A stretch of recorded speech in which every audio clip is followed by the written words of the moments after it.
Hello amis internautes, j'espère que vous vous portez très bien encore aujourd'hui par la grâce du Seigneur Jésus-Christ. Vous êtes à votre émission Lumière chrétienne. Nous sommes en train de parler d'une thématique qui est la communion fraternelle. Nous avons commencé cette série d'enseignements il y a des jours en arrière. Nous avons encore des vidéos. Voilà, vous pouvez aller voir ces vidéos-là, vous pouvez aller vous édifier. Nous sommes aujourd'hui en train de parler de notre point qui est le service et le sacrifice de soi.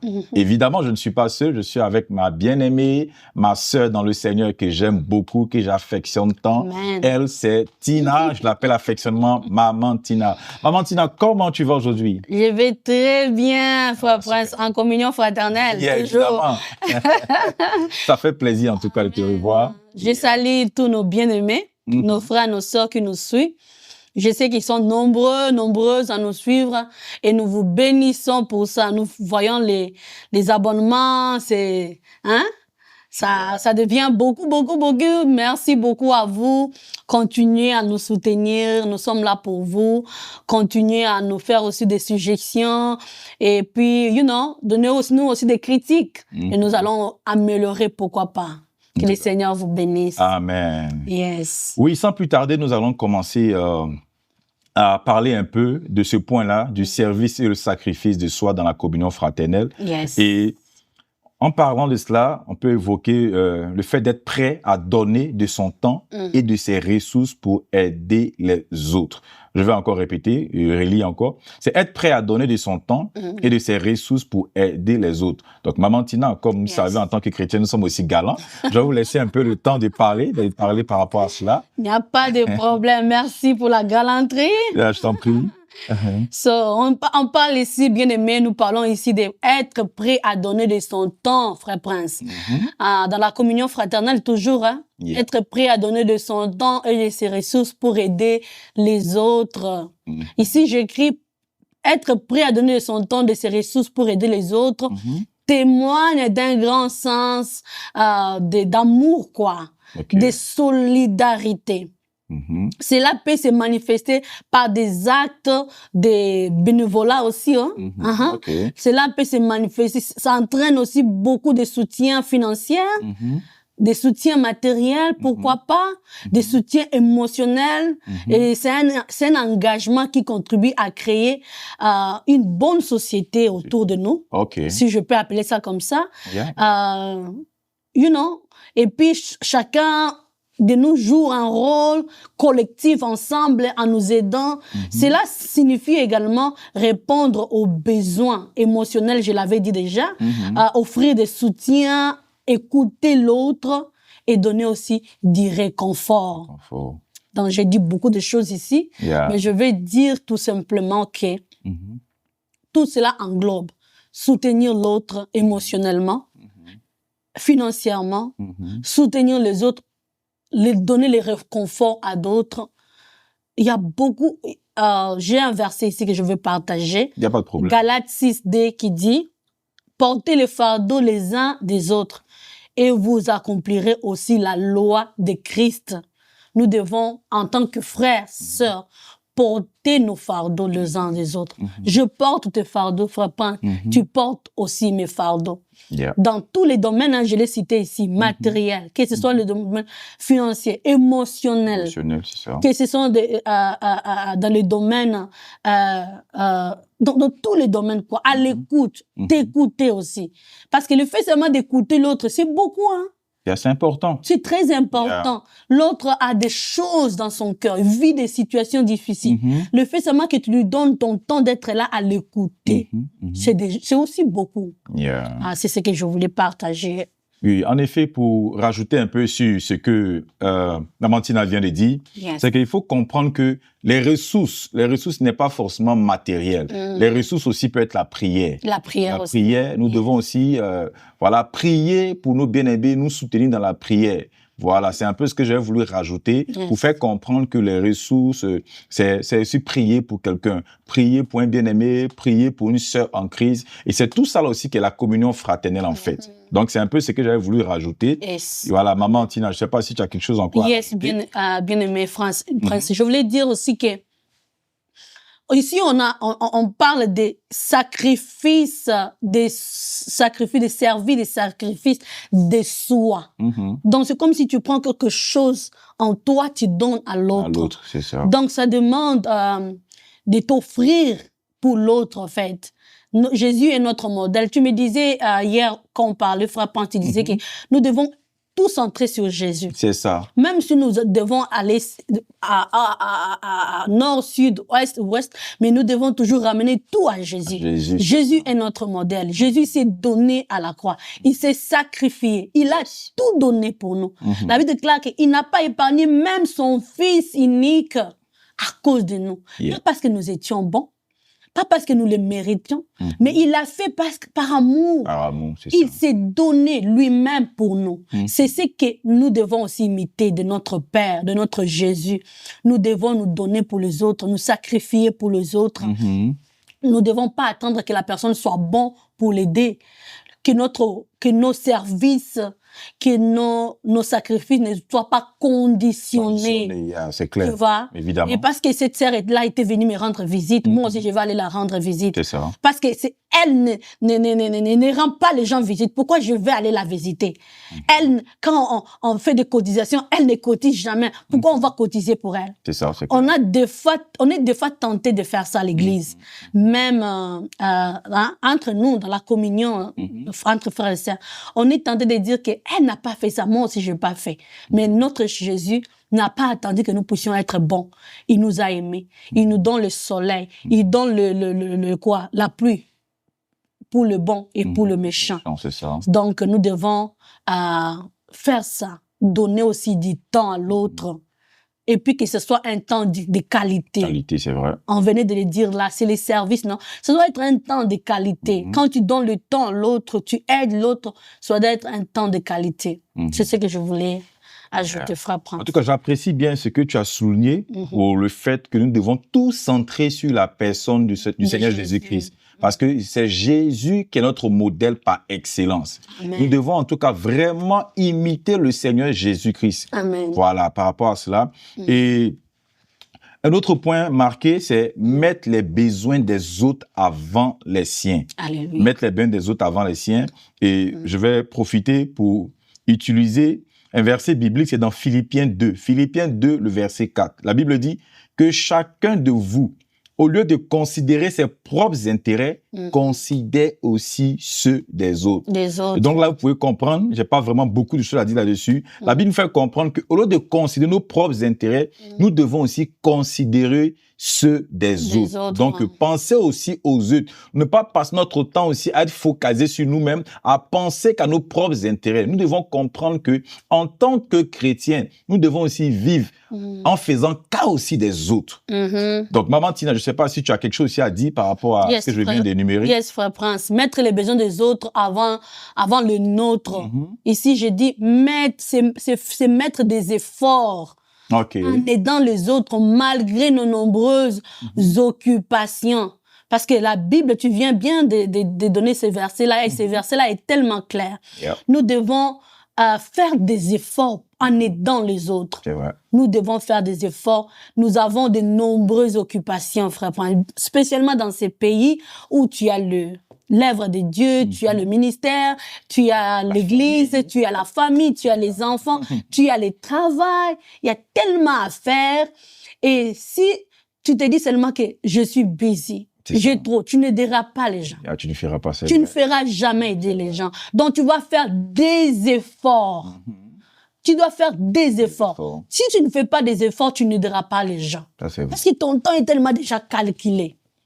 Tu as tellement déjà un temps calculé. Tu sais que je fais ça, les enfants à manger, le ménage à la maison, la cuisine, surtout les mamans. Des fois, nous avons beaucoup de choses à faire. Mais là, ça demande à faire des efforts. Par exemple, à l'église, par exemple, après le culte, les réunions de maman, si je calcule seulement après ici, je dois le faire manger, tu ne participeras jamais aux réunions de maman. Tu dois faire des efforts. Si par exemple, après les cultes, nous devons aller visiter une sœur qui était malade, ou pendant la semaine, il y a une sœur qui est endeuillée et qui demande le soutien financier, moral, nous devons faire des efforts pour quitter chez nous pour aller visiter la sœur qui est endeuillée. N'est-ce pas, Frère Prince? Et s'il faut cotiser pour notre frère, pour notre sœur, nous devons faire des efforts. Personne ne veut dire que moi, j'ai tout financièrement. Nous nous cherchons par la grâce de Dieu. Nous sommes bénis, riches. Alléluia. Amen. C'est quand nous rendons grâce au Seigneur vraiment pour ça. Nous sommes riches au nom de Jésus. Oui. Donc, nous sommes tellement riches que nous devons prendre un peu de richesse que nous avons et puis aider nos frères. Amen. Amen. En tout cas, voici qui est bien dit, écoutez tout ce que nous sommes en train de dire. Je vais encore m'appuyer sur un verset biblique. C'est dans Romains 12, le verset 10. La Bible dit, par amour fraternel, soyez pleins d'affection les uns pour les autres. Par honneur, usez des prévenances réciproques. Amen. Donc voilà quoi, comme je disais, pour souligner, pour appuyer encore tout ce que nous étions en train de dire, voilà, pour nous faire comprendre que nous devons vraiment manifester l'amour du Seigneur. Amen. Que tout ce que nous sommes en train de dire, cela doit vraiment passer par l'amour. Nous devons être motivés par rapport à l'amour que Christ nous a manifesté aussi. Donc on l'avait dit, en gros, nous devons faire tout comme Christ a fait, comme Christ a vécu, parce que c'est lui qui est le modèle par excellence de nous les chrétiens.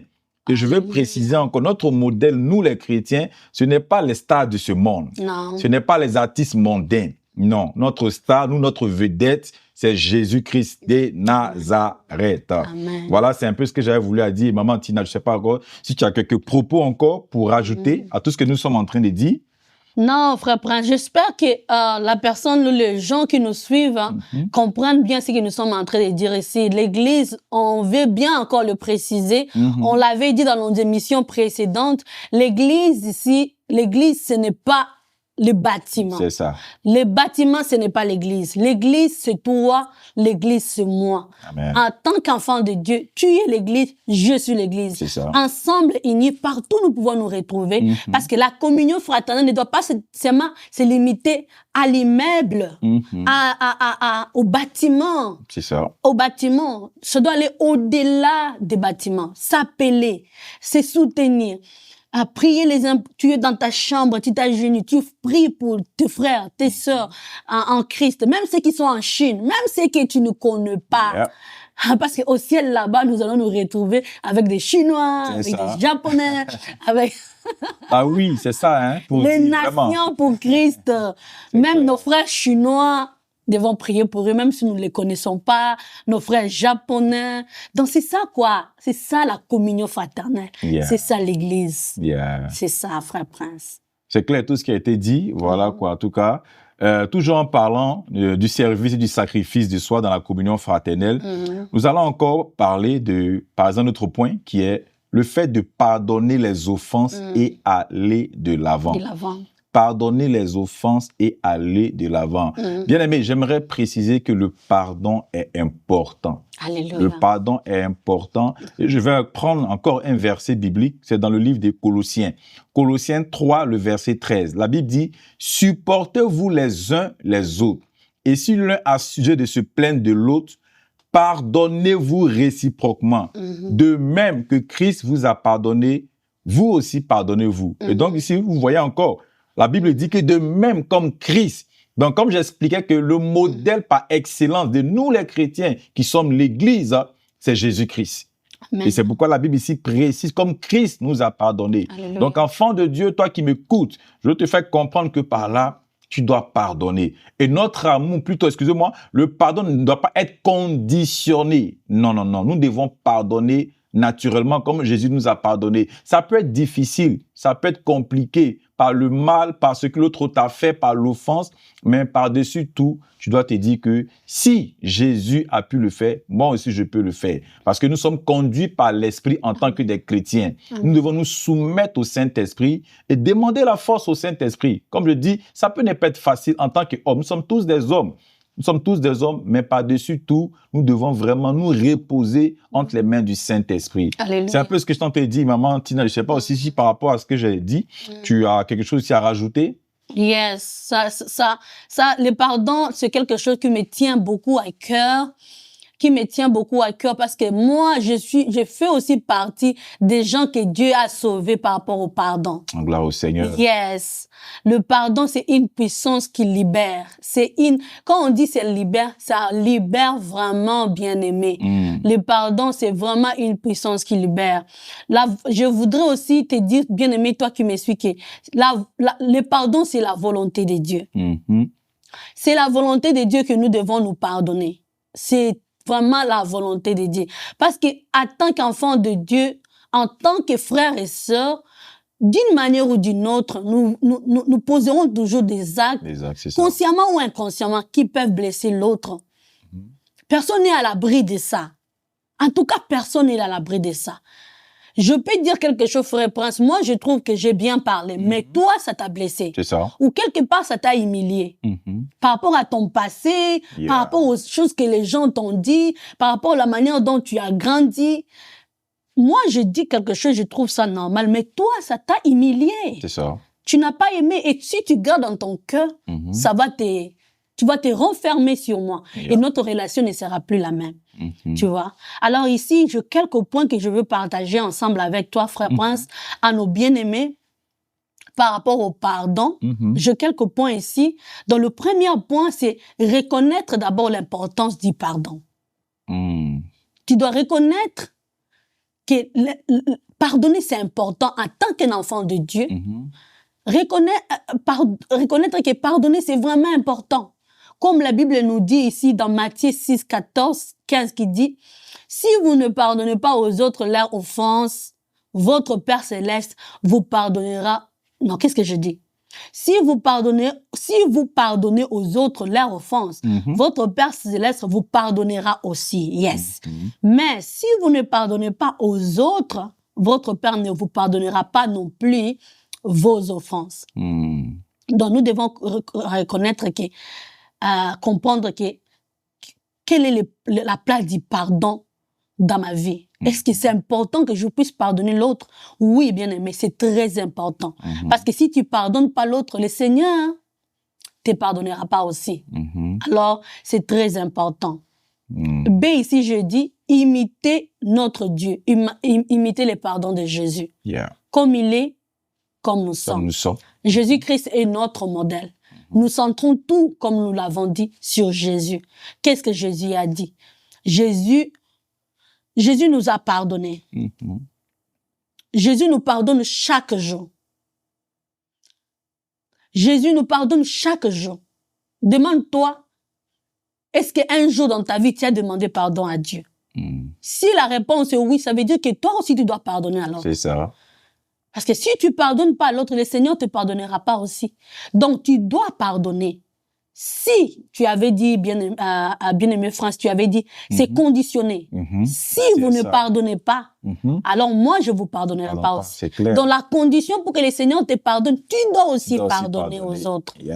Donc, pardonne aux autres. Comprends que nous devons imiter Christ. Comme il est, comme nous sommes, nous devons le faire aussi. Alors, 3, ne garde pas rancune. En tant qu'humain, il est facile de vouloir se venger et il est facile de nourrir de rancœur dans nos cœurs. Mais la Bible nous demande, nous, en tant qu'enfants de Dieu, de laisser cela entre les mains de Dieu. Il a dit dans Romains 12, 19, il écrit « Ne vous vengez pas vous-même, bien-aimés, mais laissez agir la colère. Car le Seigneur dit, c'est à moi qu'appartient la vengeance, c'est à moi qu'appartient la rétribution. » Ne garde pas rancune. C'est là que te prédispose à pardonner l'autre.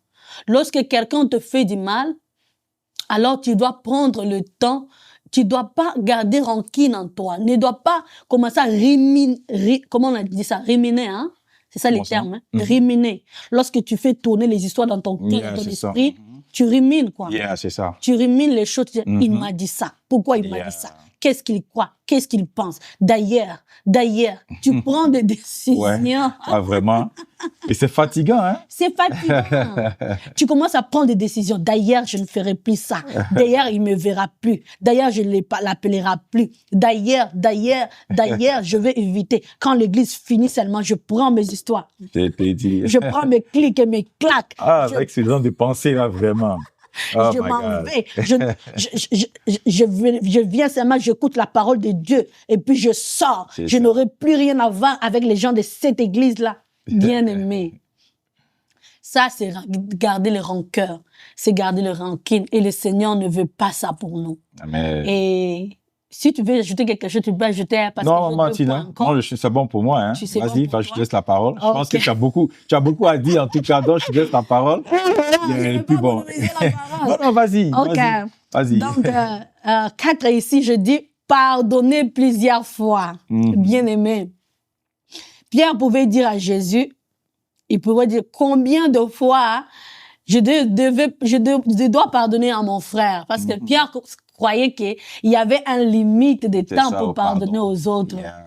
Donc, frère Prince, tu viens une fois me demander pardon, je compte. Tu viens 2 fois me demander pardon, je compte. 5e fois, je dis, ah non. Toi, c'est la 5e fois que tu viens me demander pour la même faute. Donc là, c'est fini quoi. Tu as puisé. C'est comme ça, nous les hommes, on fonctionne. Hein? Tu as puisé toutes les 5 fois que j'avais pour toi. Donc, no more forgiveness for you. Que Jésus nous aide. Hein? Que le Seigneur nous aide. Alors, la Bible nous dit ici dans Matthieu 18, 21, 22, je ne te dis pas jusqu'à 7 fois, mais je te dis jusqu'à 77 fois. C'est comme ça que le Seigneur nous demande de pardonner. Ne compte pas lorsque quelqu'un vient de demander pardon. Quand il s'agit de pardonner aux autres, des fois aussi, c'est de te pardonner toi-même, hein, frère Prince. Yeah, oui. Nous oublions que des fois, nous devons nous pardonner aussi à nous-mêmes. Nous sommes trop durs avec nous-mêmes. Yeah. Nous ne nous pardonnons pas. Nous ne nous pardonnons pas nous-mêmes. Pardonne-toi, bien-aimé. Pardonne-toi. Tu es tombé dans un péché là, et puis tu as des... comment on appelle ça? Quoi, des remords. Des remords, et puis tu es limité. Ça commence à te limiter. Yeah. Donc, pardonne-toi et puis avance. Le Seigneur te pardonne, toi aussi. Je ne sais pas comment c'est venu comme ça, mais toi qui me suis, si tu n'arrives pas à te pardonner toi-même, ça te limite, ça te bloque. Pardonne-toi, s'il te plaît, et puis avance. C'est ça, ce que le Seigneur t'attend. Oh, donc, dernière, pour me libérer de ça, c'est demander la force du Saint-Esprit. C'est clair. Demander la force du Saint-Esprit. Oui. Yes, frère Prince. Demande au Saint-Esprit de t'aider. Pardonner, ce n'est pas toujours facile, surtout quand la blessure est profonde. C'est dans ces moments où tu dois prier, demander la force du Saint-Esprit. Philippiens 4:13 nous dit, je puis tout par celui qui me fortifie. Ce n'est pas facile, bien-aimé. Ce n'est pas facile. Toi qui me suis, tu es blessé. La blessure est profonde. On t'a fait quelque chose dans le passé. Ou encore maintenant, c'est fraîche dans ton cœur. Tu n'arrives pas à pardonner parce que c'est trop profond. Parce qu'il y a des choses, frère Prince, il y a des choses où tu traverses, tu as été violé et tu es obligé de voir cet homme-là passer. Mais tu dois le pardonner. Tu dois pardonner et avancer. Je t'ai dit, hein. Et on a tué ton enfant. Il y a des choses et des choses, frère Prince. Yeah. Nous sommes vraiment mal placés. Nous ne faut même pas arriver tout près pour te comprendre.